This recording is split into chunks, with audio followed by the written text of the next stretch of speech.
And so I wanted to acknowledge those people and say, yes, there is something with age, okay? Eventually, you're going to have these problems, right, that come with getting older. But what I want to tell you is, for the most part, well, number one, there's nothing we can do about aging. And the scientific breakthroughs will happen, so don't stress about it too much. So what I want you, the whole point of me even talking about this is I want you to focus on what you can do now. So let's talk about what you can actually do.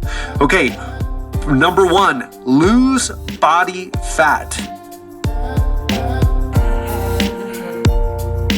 What's up, my friend? My name is Ted Rice, and today I'm coming to you from Phuket, Thailand, where I've been for the past few weeks.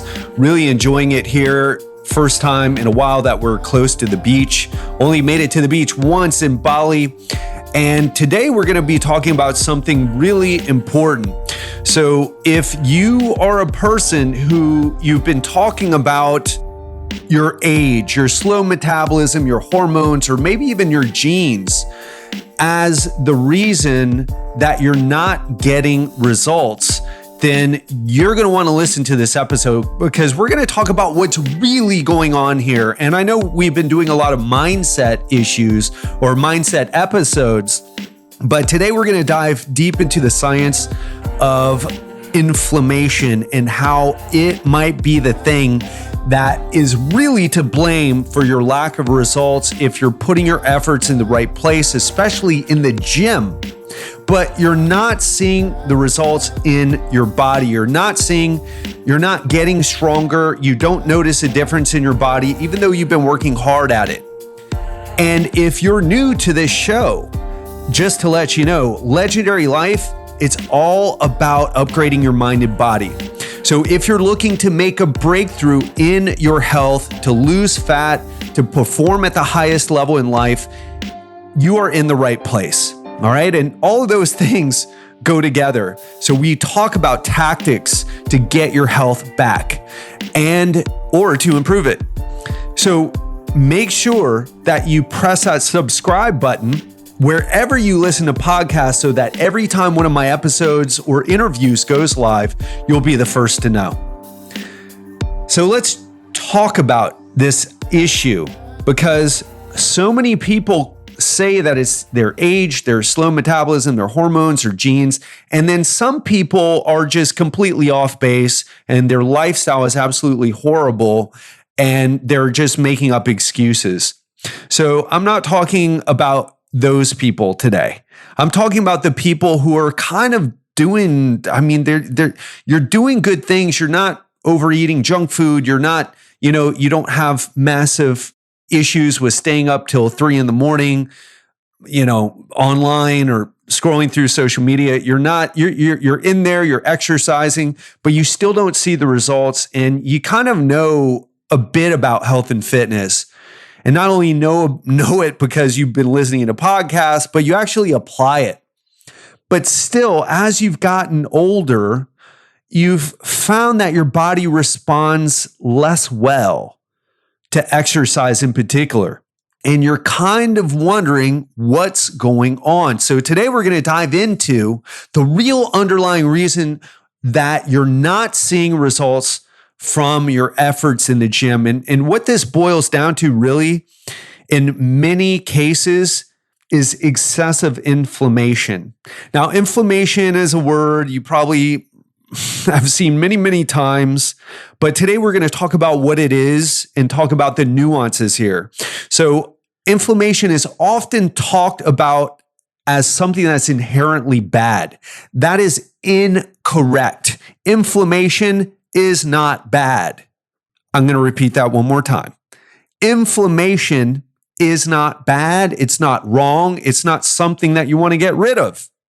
In fact, the inflammatory response is your body's way of signaling to the immune system that you need to heal and repair damaged tissue. And in case you're interested in fighting off bacterial infections and viruses, inflammation is important for that as well.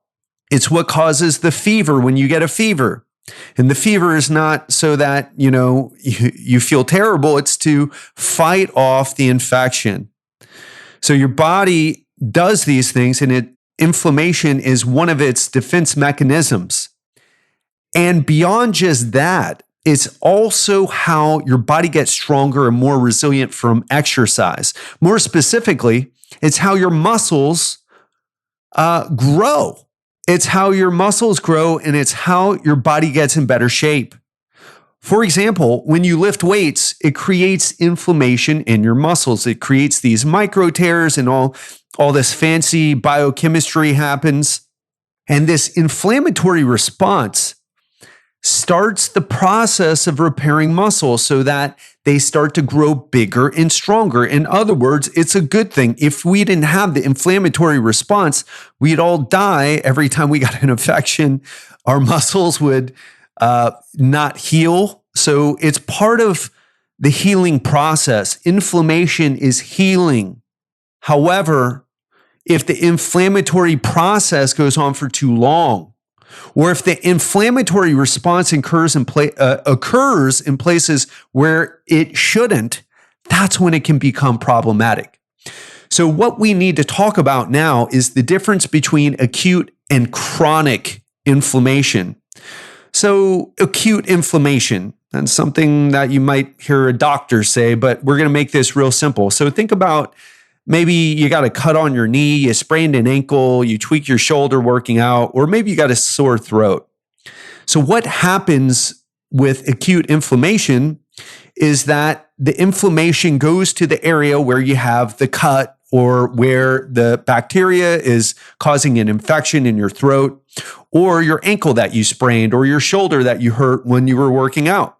And the telltale signs of acute inflammation include redness, swelling, heat, and sometimes pain. Now, you probably won't, if you tweak your shoulder joint, you're not going to see redness, swelling, and you won't necessarily feel that much heat unless it's a really bad injury.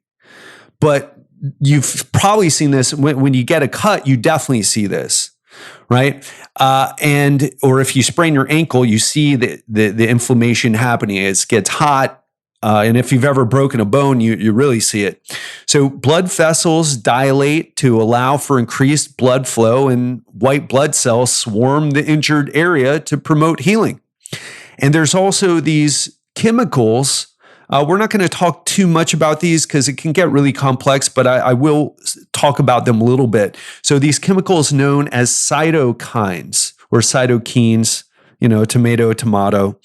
So all you need to know is that these cytokines act as emergency signals that bring your body's immune cells hormones and nutrients to fix the problem area. And why I'm even mentioning this is because and we can actually measure inflammation, and we'll talk about this in a bit.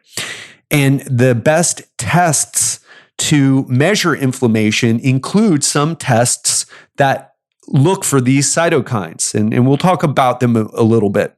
But back to the acute inflammation thing. As the swelling happens, as the cytokines are released, as the nutrients and white blood cells swarm the area to fix the problem, your body heals and the inflammation gradually goes away. And you've seen that when you get a cut. It gets all red outside the cut on the skin. And then as the cut heals, the redness goes away. And you've seen that, okay? Now, that can happen in any area of your body, right? And that's normal. You get an injury and then it heals. So let's talk now about chronic inflammation. Because unlike acute inflammation, chronic inflammation can have long-term and body-wide effects. In other words, it can affect your whole entire body. Another thing, just FYI here, is that chronic inflammation is also called low-grade inflammation because it produces a steady low level of these chemicals circulating throughout your body. And like I mentioned earlier, we can detect chronic inflammation by measuring blood markers using specific blood tests. For example, you've probably heard of C-reactive protein. The best one is high sensitivity C-reactive protein. Another one is called tumor necrosis factor alpha. Now, don't worry, there's not going to be a test at the end of this episode, so you don't have to remember them, but I'm just going to throw them out there just because these are things you might hear about in the future. And then, as you begin to hear more about them, or perhaps you've even heard about them in the past, you can start to wrap your head around it a little bit more. So again, high sensitivity C-reactive protein, tumor necrosis factor alpha, and interleukin 6. Now, tumor necrosis factor alpha and interleukin 6 are both cytokines. High sensitivity C-reactive protein is a protein. So it's not, as far as my knowledge is considered a cytokine. But there's also other tests. But we'll be talking about C-reactive protein, tumor necrosis factor alpha, and interleukin 6. In fact, I've worked with a couple of clients. One had psoriatic arthritis, and one had ankylosing spondylitis. So those are both autoimmune conditions characterized by this excessive inflammation. And both clients were diagnosed with these through looking into tumor necrosis factor alpha.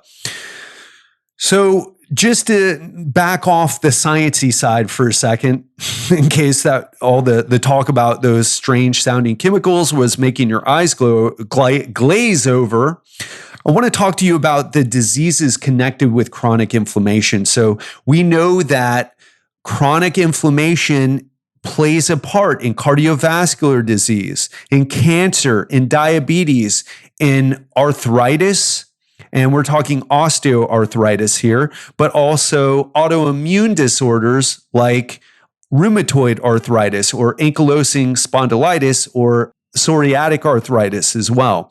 So both osteoarthritis and autoimmune conditions are included or are connected with chronic inflammation. And other things like chronic kidney disease and age-related macular degeneration, and osteoporosis is another one. Now, that's on the more physical side, but even on the, what you might say, psychological side or cognitive side, there's a small but significant association between elevated interleukin 6 and C-reactive protein in depressed people, which has been seen in many population studies. And it's not quite clear whether inflammation is driving the depression or depressed people have more inflammation. It's probably a bit of both because there's data supporting both ideas. But just know that inflammation in the brain in particular has been talked about for a while as either worsening or maybe even causing depression and cognitive decline. So several studies have linked chronic low-level inflammation in older adults with cognitive decline and dementia, including Alzheimer's disease. So this is a big deal. This is a huge deal, this chronic inflammation. And here's something else that's really important about it. Your doctor, he might, or she might, I personally like seeing women doctors, but whatever doctor or gender your doctor is, they probably aren't testing for it, even if they're really good. I saw a really excellent physician, a doctor actually in Thailand, in Chiang Mai, Thailand, excellent doctor, just really, really good. And she tested me for all types of things, but she didn't test me for this. And she's an excellent, you would be blown away. You would be like, wow, I can't believe I'm probably the best doctor as far as general practitioner that I've ever had in my 42 years of going to the doctor. Just an excellent doctor, but she wasn't looking for this stuff. She didn't say, hey, let's test your C-reactive protein and your interleukin 6. More progressive doctors will, but in general, it's not something that your doctor's looking for. What they're looking for is something that they can fix right now. Okay. So they're going to look at your fasting glucose, your, liver enzymes, the biomarkers of kidney function, your cholesterol, all those types of things. And if you have an excellent doctor, they'll be looking at this stuff. But so let's just say that even if your doctor was looking for this stuff, it's kind of on you, because most of the problems with chronic inflammation come from our lifestyle. So let's talk about the causes of chronic inflammation for a bit, and then we'll talk about what to do to get it under control. And what I want to tell you is age is one of the biggest, I don't want to say causes of inflammation, but what we found was that in contrast to younger individuals whose inflammatory response typically only rises in response to like an infection or an injury, then goes back down, but older adults can have consistently elevated levels of these cytokines, of these inflammatory markers, especially interleukin 6 and tumor necrosis factor alpha. And really important, I want you to pay attention to this. This is critical here. These elevations are observed even in healthy older individuals. Now, what constitutes healthy in the studies they were talking about? Was it just they had a good BMI? Was it that they had good blood work? Not quite clear. But what we know is that even if someone's relatively healthy, inflammation increases. And it's not quite understood exactly what causes it. The ideas are that mitochondrial dysfunction and oxidative damage might play a big part of it. Now, we're going to talk about the other things, but I'm just saying age is going to get you. In fact, I forget the exact phrase that Walter Longo, who wrote the book The Longevity Diet, said, but he basically says aging is the thing that it's worse than smoking. It's, he has some joke that he says that basically, it's the worst thing you can do for yourself, but it's a joke because there's nothing you can do. This is right. We all get older. We all eventually die. That is the sort of thing that both kind of like, oh man, I don't want to die. I want to live on and enjoy life. But at the same time, it kind of what makes life so special is that we have a limited time. But I did want to say this because it's the only thing that I'm going to be talking about that is outside of your control. So I know I constantly get on people for talking about their age, their slow metabolism, et cetera, talking a lot of women who are postmenopausal and saying, after menopause, I noticed big changes in my body. This age thing is really kicking my butt. And so I wanted to acknowledge those people and say, yes, there is something with age, okay? Eventually, you're going to have these problems, right, that come with getting older. But what I want to tell you is for the most part, well, number one, there's nothing we can do about aging. So funny, I was in Bali, Indonesia, and there's a very popular beach club, pool party beach club. I hesitate to call it a beach club because it's on the cliff of a beach and it's on the top of a mountain overlooking this beautiful beach. So it's not really a beach club in that you're actually on the beach because it's very far, far down below, probably 150 feet, maybe even 200 feet. But absolutely beautiful. And it's this, kind of luxury hot place where they're playing house music. And my friend was having one of his mastermind retreats there. And I was talking with one of the attendees, and this guy had just sold his company to Facebook not that long ago. And he's probably worth close to $1 billion. And so this guy, we were talking about aging and anti-aging and, all these things. And it was so funny because it's like his whole mission in life seemed to be, before he sold his company, that he wanted to, make money, right? Wanted to be successful in life, wanted to make something happen for his career, for the business that he was a co-founder of. And then after he got all the money, because if you sell your business to Facebook, you're going to be okay. And now he's stressed out about getting older and freaking out about it. And he's investing in money and trying to figure out a solution here. But what I want to tell you is, short of doing that and really looking into these things that, we're not going to get into a detailed talk about aging, but short of that, there's nothing you can do about aging.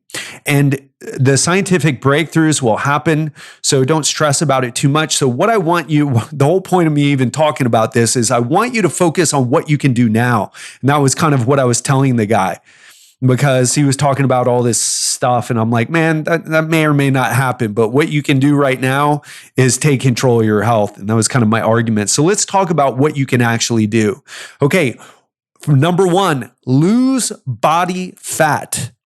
If you are overweight, if you are obese, in other words, if you've got excess amounts of body fat, we know that you are going to be secreting, you're going to have higher levels of inflammation than someone who isn't fat.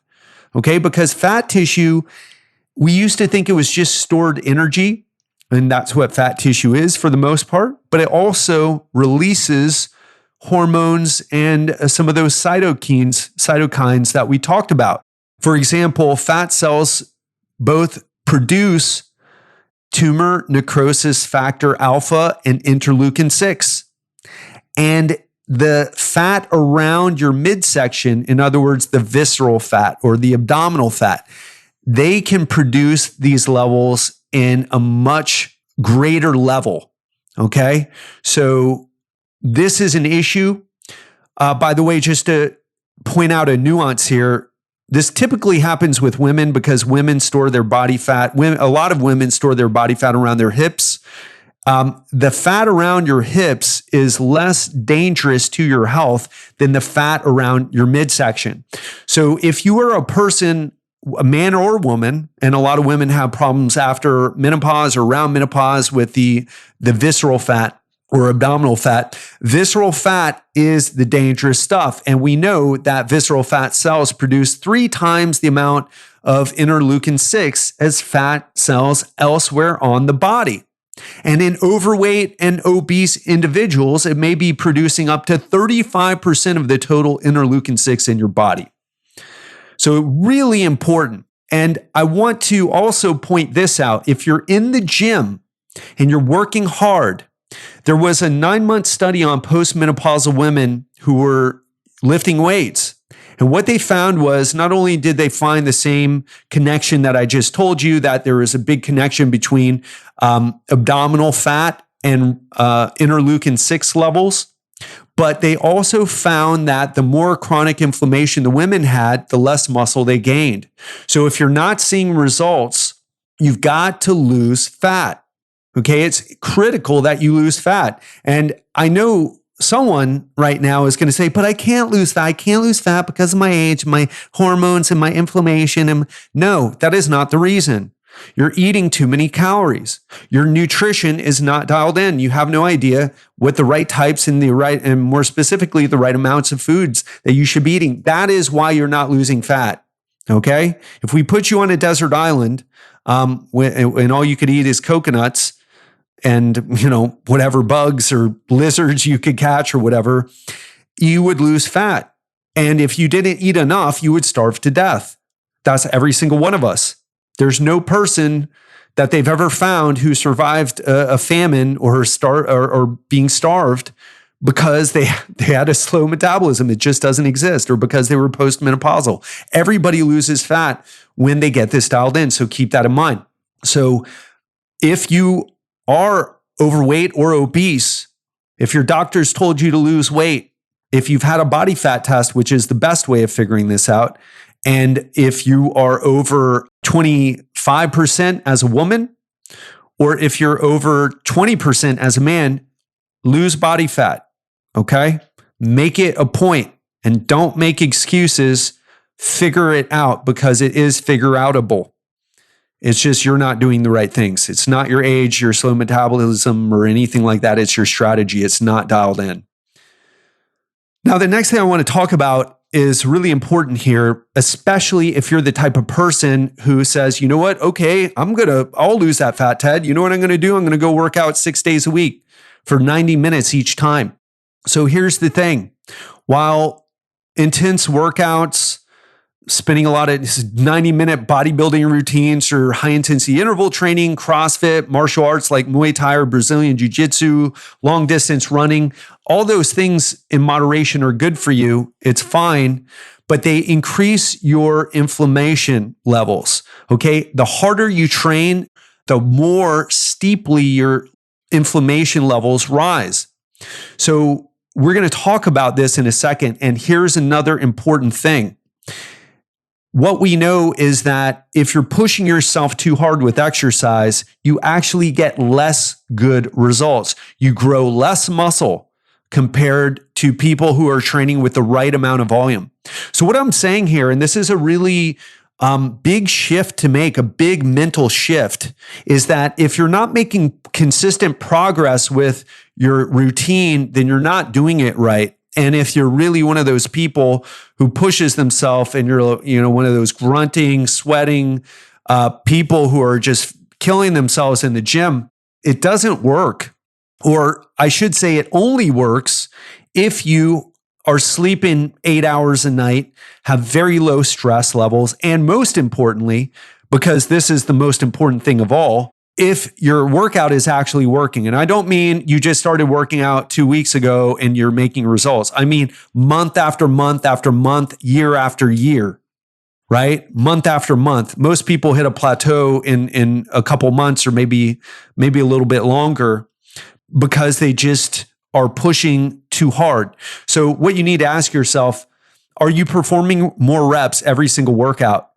If the answer is no, or, adding weight when you're doing so many reps that it's just like, okay, I'm doing more than 30 reps, need to add some weight here. If you're not, then your workout's not working. And if you're a person who's pushing yourself really hard, then this could be the underlying issue. Another thing is that is your resting heart rate, rising and then falling back down? In other words, are you recovering?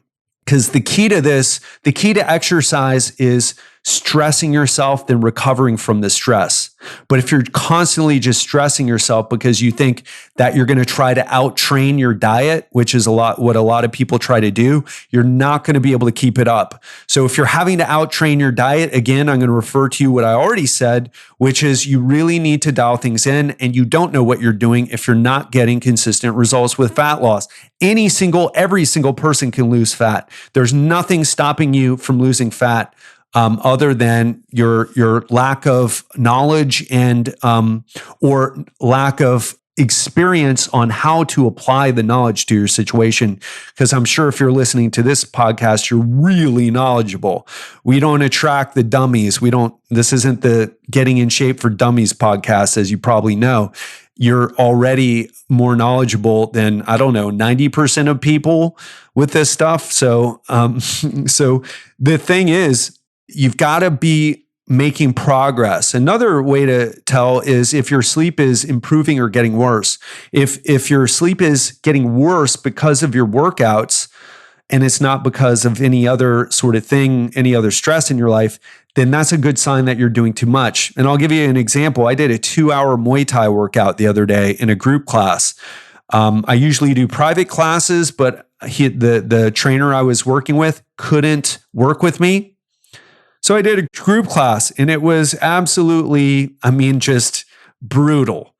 And today I'm feeling it. And my heart rate, which is usually about 45, 43, 42, it was a 50, which is really high for me as far as a resting heart rate. So I know that I need to really take it easy for the next couple of days. And that's exactly what I'm going to do. And I didn't sleep well either. So if your sleep is getting worse, then that's a sign you're doing things, you're really pushing the exercise too hard. Another thing to talk about here is sleep issues. So we know that if you have a disrupted circadian rhythm, this can lead to issues with inflammation, because we know that inflammatory cytokines that we've been talking about appear to follow a circadian rhythm. And so they may be involved in some type of regulation of healing and, of healing in the body and restoration. But what we also know is disruption. If you have disrupted sleep, or actually if you sleep too long, we know that this increases, at least acutely, inflammation. And of course, they don't do long-term studies on that, but we also know that if your sleep is disrupted for a long time, people have higher elevation in these inflammatory chemicals or cytokines in their body. So that's another thing. You've got to make sure you're getting good quality sleep. And it's really important because you might be, regardless of your body fat percentage or age, you can still have problems with this if you have sleep issues. So you could be a good weight, you could be young, but if you have a sleep issue, you're going to have higher levels of inflammation, even if you're young and otherwise healthy. You got a healthy body fat, you're in normal healthy body fat range, or even lean and athletic. I mean, this was me when I was doing jiu-jitsu competitions, but my body ached. I was in pain all the time. I slept really poorly. So if you're sleep deprived, or if you got disrupted sleep, meaning you wake up several times a night or you sleep too long, then you've got to be a bit careful about the other things that you do, because it's just easier to spike inflammation levels, and especially with the amount of exercise that you do. So let's talk about stress. Really important. And there's a lot of sources of stress in our life. Could be money stress, could be marital stress, could be job stress, could be from something that happened in the past to you. It can also be physical stress from exercise. Right? You're beating yourself up with exercise. We know that stress, both physical and emotional, leads to these spikes in inflammatory chemicals, the cytokines that we've been talking about. And to add insult to injury here, we know that stress also messes with your sleep, and then which causes an issue. It causes elevation in these inflammatory chemicals even more. And it's just this vicious circle that's very hard to get out of. So there's this stress-sleep connection where usually the higher amount of stress you have, the higher the inflammation, but also stress messes with your sleep and disrupts your sleep. So that also creates more inflammation. So very important to kind of get this handled. The stress in particular, and what happens with stress usually triggers number one, you don't get good results in the gym, especially if you're pushing really hard. Number two, usually leads to stress eating. And if you're messing with your sleep, it can lead to a stress. Already talked about stress eating, but the disruption in your sleep can lead to elevations in ghrelin. And I've talked about the endocannabinoid. I forget how to pronounce it, but this endocannabinoid that also gives you like the marijuana munchies, except you haven't smoked any marijuana. You're just sleep deprived. So it makes it really hard to control your appetite, which then leads to you overeating. And then all of a sudden you're putting even on more body fat, which leads to more inflammation. So all of these things are connected. Okay, I'm hoping you're starting to see the picture here. So how do you reduce chronic inflammation? Well, the number one thing I would tell everybody is to first look at your stress levels, because this is going to be the thing. This is going to be the area of your life that affects every other area, because you can exercise, you can eat well, you can try to sleep well, you can get to bed on time, you can sleep in a cold, dark, quiet room. But if you have too much stress from your job, if you're fighting with your spouse, partner, too much money stress, whatever it is, the first thing I'd say is develop a stress reduction routine. And now that could even include things like low intensity exercise, like aerobic exercise, like walking, especially if you're walking outside in nature, doing something like that. But you got to understand that stress, if you don't handle it, It's going to mess you up in every area of your life. It's going to affect your weight gain. In fact, that's probably the number one driver of weight gain in America is stress. First, we see that people's blood pressure starts going up, their heart rate starts going up, driving up cortisol, which starts affecting sleep, which starts affecting eating behavior. And then all of a sudden, you're eating more than you even realize, all because your stress levels are out of control. So this is the first place. And if you're looking for something to give you a big reduction in stress, and it doesn't involve like walking outside in the sunlight, in nature somewhere, because maybe you don't even have access to it, meditation is the key here, my friends. And what I want to especially tell you is somatic meditation is the best method that I've found for reducing stress, because you actually learn how to get into the tension in your body, to tap into it, to build your awareness of it, then start to use your conscious mind to relax the tension in your muscles. So it's not about focusing on your breath at the tip of your nose, or the expanding and contracting of your diaphragm, or any of the other meditation techniques out there. I'm a huge fan and very opinionated when it comes to somatic meditation being the thing that everyone should try, because it just is super powerful for actually reducing the tension that we're all holding in our bodies without even realizing it. All right, so that kind of wraps up everything that I got to say here. And I'll tell you, there's so much more to say about inflammation, but the big point I'd love you to take away from today is that the sources of stress are all interconnected. The way we look at the stress in our life has a huge part. We didn't even talk about mindset today, but how you view the stress.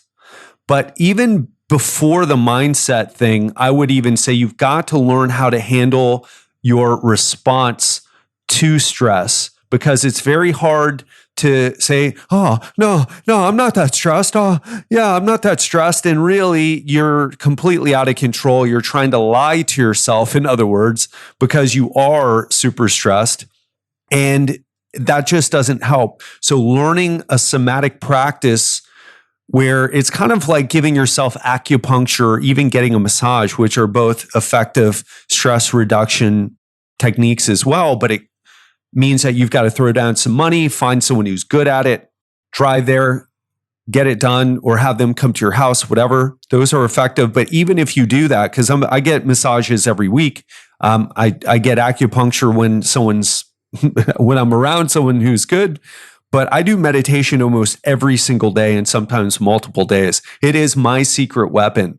And again, specifically, Google somatic meditation. If you're interested, I may even do a type of meditation teaching on here where I kind of walk you through it.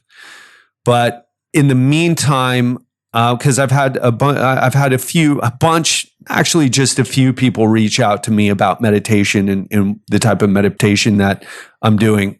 But it can be a huge game changer, and it's much easier to do, I find, for people than to focus on your breath. But it does take some practice to develop that ability to get your awareness into the tension in your muscles and then to relax it. So we're going to wrap up now, but I hope you understand that inflammation, it's not your age, it's not the slow metabolism, it's not those other things. It's really inflammation and managing inflammation that is the key to getting better results from your workouts, also to perform better in life, because this has wide-reaching effects into every single area of your life. So the way to do it is all about what we've talked about here. So losing fat, managing stress, fixing your sleep, avoiding excessive exercise, and doing the right amount and the right intensity of exercise. By the way, I just wanted to let you know that I will be coming out with the other supplement guides. They've taken me a little bit longer. And why? Because I only want to put out information that is correct and applicable so that when you use the supplements and supplement stacks that I talk about, you get results and you understand, okay, well, if this isn't working, then I need to try this. I'm doing all of that for you. I'm having so much fun doing it, but it is taking a little bit longer than I thought. But those other guides will be coming soon. Now I want to talk about something else. So we're in the last quarter of the year. And what I want to tell you is the end of the year, by Christmas time or whatever holiday you celebrate, you could be down 15 pounds or even more on the scale. You could be stronger than ever before. You could be eating carbs every single day and make your keto friends jealous. You could be working out just 3 times a week for 45 minutes and still be making better results than your friends who are killing themselves in the gym 6 or 7 days a week. Imagine showing up to your holiday parties smiling, leaner than ever, and still eating the things that you want to eat while everyone else's waistline gets tighter and tighter. And, they're just thinking about after the party how they're going to have to do a New Year's New You type of thing. You could be looking back at your experience in the Legendary Life program saying, I can't believe it. It sounded too good to be true, but it was true. And I wasted so much time thinking about whether I should do it and not taking action. But I am so grateful that I trusted in Ted, took the plunge, and joined the Legendary Life group coaching program. And after that, if you continue to take what I teach you in the Legendary Life program and use it, you could end up like so many of our clients. In fact, I want to tell you, we have a few people in the program right now. This Legendary Life group coaching program is new and it's done in a group format. So you don't get the one-on-one access like the one-on-one clients do that I work with, but it's at a much lower financial investment and the results are still amazing. For example, John, who just joined, who's been in the program for 2 weeks, has already down 10 pounds. You know how much weight he's lost in the past 4 or 5 months of exercising? 0 pounds. In fact, I think if I remember correctly, he told me he gained weight. And Karen, she's been in the program for a little over a week and she's already down 5 pounds. That could be you. Okay. And these were all people who were doing the right, quote unquote, the right thing before. They were exercising, they were trying to eat right, but they were missing some crucial pieces of the puzzle, and that was stopping them from getting results. So what you're looking for is in this program, being leaner, building your strength, building your confidence, increasing your knowledge and self-worth, and perhaps most importantly, power. I want to ask you, do you know how powerful it is to know exactly how to lose fat and get into amazing shape? As in, no ifs, ands, or buts. I want to lose fat now, and I know exactly what I need to do. I don't need to try keto. I don't need to do intermittent fasting. I know exactly what I need to do. And let me tell you, I'm at 180 pounds now. It's the weight that I was in my early 20s. I'm at I was about to say 20. I ain't 20% body fat. You'd see photos of me on Instagram and see that. Anyway, 12% body fat. I'm just getting leaner. And I want to, and guess what? I'm eating flourless chocolate cake, coconut ice cream, and all those other things. So how would that make you feel if you could do that? Well, I'll tell you how, like a freaking superhero. And all you've got to do is go to the link legendarylifeprogram.com/apply and apply to the program, because we don't take everybody. We got a great group of people already, and I'm not going to let anybody ruin that vibe. But if you're a person who's ready to take action, you've been listening to this podcast or other podcasts, this has been on your mind for years, and you've already proven to yourself, hey, listen, I'm already in the gym. I'm already trying to eat healthy, but I know I'm missing something. How do I know? Because I'm not getting the results. Then go to legendarylifeprogram.com legendary.com/apply and sign up to apply now. Or you can just stay like you are currently, because opportunities are called opportunities for a reason. Only the people who are ready to step up and take responsibility and own the fact that they're not bad people, but the choices they've been making haven't been giving them the results that they want, and they're ready to get the results because they know they're worth it. It's totally your call. But I only work with people like John and Karen and all the other amazing people who've been in my program, Rich and Sarah, and Deanne, and so many people, Marilyn, so many people who've been in my program because they were tired of the bullshit. They were ready to take back the power that they know they have deep down inside of themselves. And if you want to do that as well, if you want to do any of the above items, no more messing around, no more dabbling, no more, is the key cutting out all carbs? No, it isn't. Is it intermittent fasting? No, it isn't. It's the things that I teach in the program, and it works for everyone. So let's get to work if you're ready to make that happen. Go to legendarylifeprogram.com/apply. That's it. Hope you enjoyed this episode. Speak to you soon.